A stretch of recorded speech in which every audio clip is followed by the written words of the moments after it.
If your child was seriously injured at daycare, you may have heard that you need to report the incident. But who are you supposed to report it to? That's what we'll discuss today in the third part of our video series, 5 Steps to Take After a Daycare Injury. This series is based on our free guide, which you can download using the link below. Now let's dive into the process of reporting a daycare incident. When your child is injured at a daycare in Texas, you need to report the incident to the Department of Family and Protective Services, also known as DFPS. Their job is to make sure daycare centers are following the law and keeping kids safe. Now here's the thing. Daycares are legally required to report incidents of injury, abuse, or neglect themselves.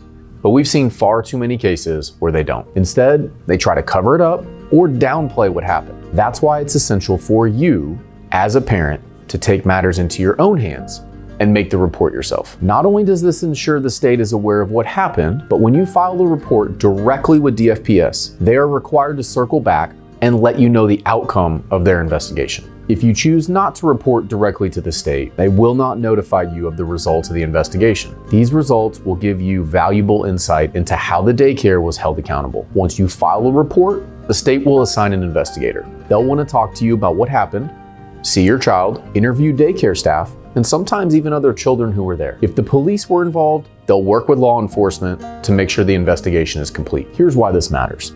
The investigator's report becomes part of the daycare's public record. If the daycare broke the law or failed to meet safety standards, they can be cited for it. And that information is powerful, not only for you, but also for protecting other children in the future. So don't wait. Even if you only suspect something's wrong, file a report. You may be giving your child the best chance at justice and preventing the daycare from hurting another child down the line. If you have questions or have received a letter from DFPS informing you that there were violations at your child's daycare, reach out to us. At the Button Law Firm, we guide families through this process every day, and we're here to help you move forward.